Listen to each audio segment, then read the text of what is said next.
big changes. First of all, the wife of the consul, she was a fanatic cook. She loved to cook. The kitchen was downstairs, and she kind of was always sick of walking down the stairs up and down. So she put an elevator, a real.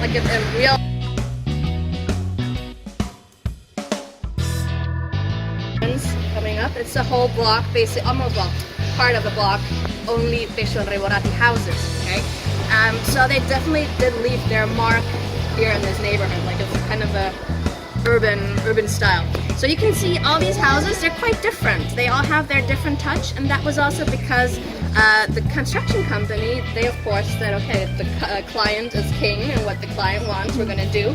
So you can see, every client could basically design their house together with the builders. Okay? They also came here, and that was also, you have to think about, at that time, in the 1920s, this was style, but it's no real timber frame. But a lot of the houses on the inside have beams.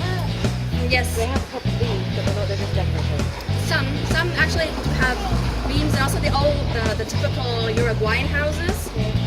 They usually always have, but they're not of wood. They're made out of iron. They have iron vigas. I don't know if that's houses sell for the construction, but like what you have outside, all these timber framing, the appliances. This is just decoration. Okay, but it's kind of.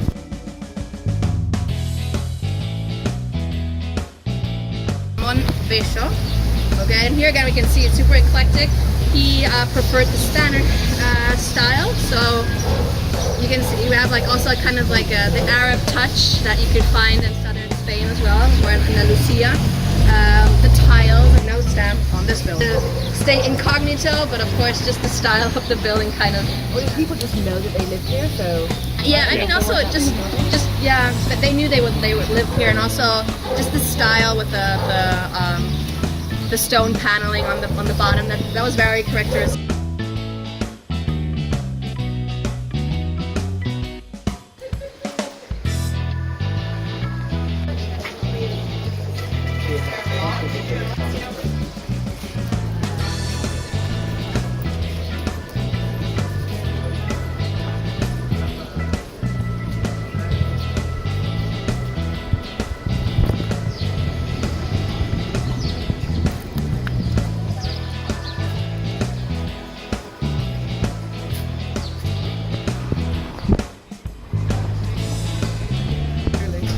For me, a lot of times I'll be up at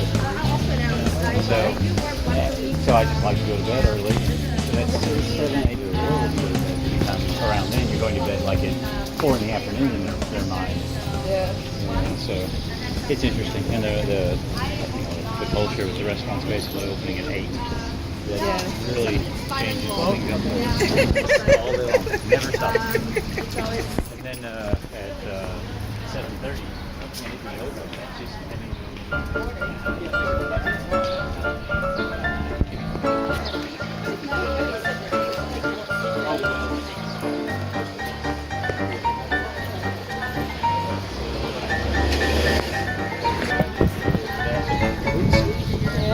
In theory, I just see that isn't really modified.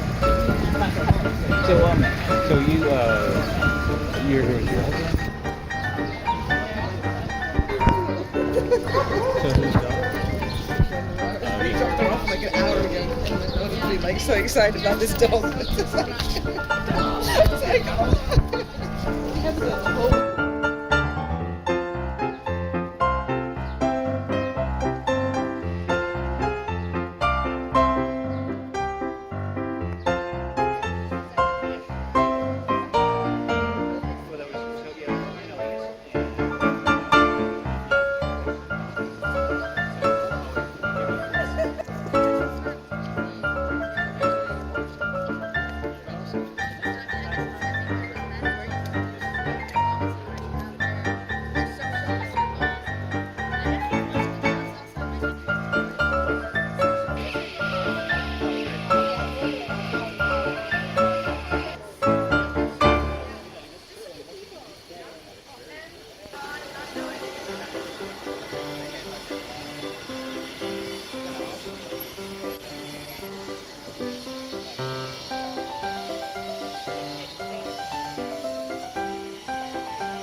Argentine immigrant.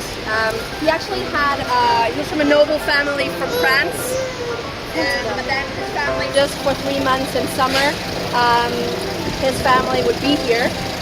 But this house, I mean, the owner Arnold Darno, he was a banker. He had lots of money, okay? And he was basically educated in Europe, so they sent him to university and everything, and he was, you know, all like included in the high society in France and England. So he brought back lots of furniture from Europe. So inside as well, he had his private movie theater. He has his own boxing ring.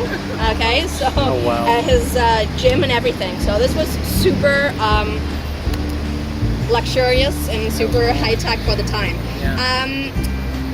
Afterwards, the family, they were actually not here very much. They actually, well, they lived in Montevideo, also in Buenos Aires, but they didn't really use the house very much, and then decided they were going to sell it. And the shop. It's a famous story. Come on. Not a lot of quality of life, just to the Rambla, to the beaches. It's something you definitely what I have noticed now the last 10 years. Everybody out in the world? You don't. I don't know. I would like to. It's hard. So, have you already seen this building before? Yeah, this is the Italian embassy. Okay, and this building was actually built in 1912. Okay, so this falls into the time of the Petit hotels as well. So this was also meant to be first, and also into like land speculation. So he had a lot of money, and it's quite interesting. So he has ancestry from England, and he hired a Scottish architect who was living in Argentina to build him basically a French-style chateau, you know? So like a Scottish architect built this chateau, basically Englishmen hiring a Scot to build a French chateau. So, however, this guy got into financial problems, so he actually had to put a mortgage on this property, and finally he had to sell it. First of all, he sold it to a Brazilian, and then the Brazilian sold it to the Italians. So already from 1926, this is the Italian embassy, and this was also super luxurious. They still have a swimming pool. They used to have stable. There were a number of these types of residents. Yeah. As soon as they weren't taken care of, I mean, I guess it's just like peaceful, and it kind of is like like a little village street in the middle of bustling Pocitos, and so you can still have these really quiet streets that are quiet.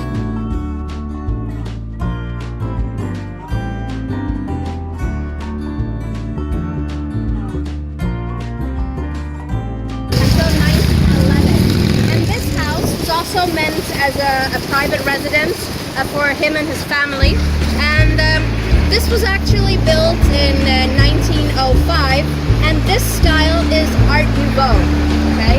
So this is actually really Art Nouveau, and this is also, that time, the beginning of the 20th century, that was when Art Nouveau was really en vogue. So this is one of the few buildings that really represents the style of the time. So this was also meant to be the house for his wife and his 3 sons and him. And you can see what the Art Nouveau kind of has a different style. It's more oriented in nature. You have lots of decoration and leaves, plants. Also the stained windows. That's also typical for Art Nouveau. And also the ironwork. That it's with curves, and so it's very typical Art Nouveau. It's very interesting. The president, his name was he also originally had his ancestors from the UK, and he was a very important president because he was the one to abolish the death penalty. He was the one to agree to divorce law. Okay, so Uruguay was one of the countries where you could divorce quite early, already in 1907. Okay, also he was the one to create the Supreme Court here. Okay, and besides these things that he did, he was also very involved in the negotiation with Brazil about the border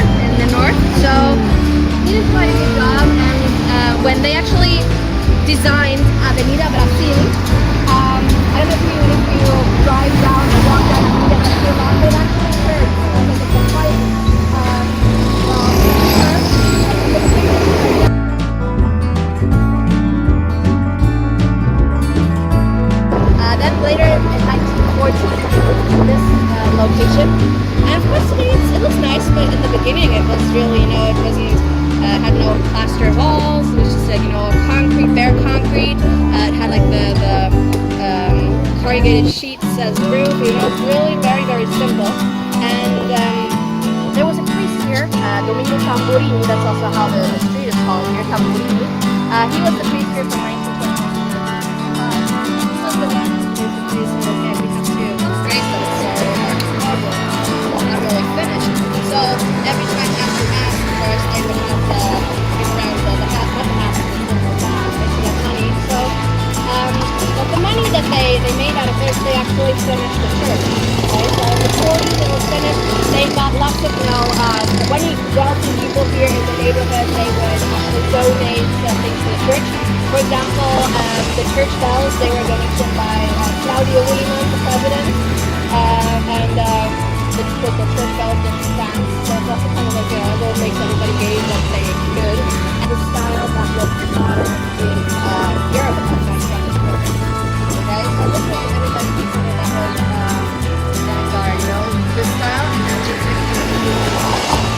it explains it. It was basically back in the past. This was architecture of 50s. And they're both very famous. You see them.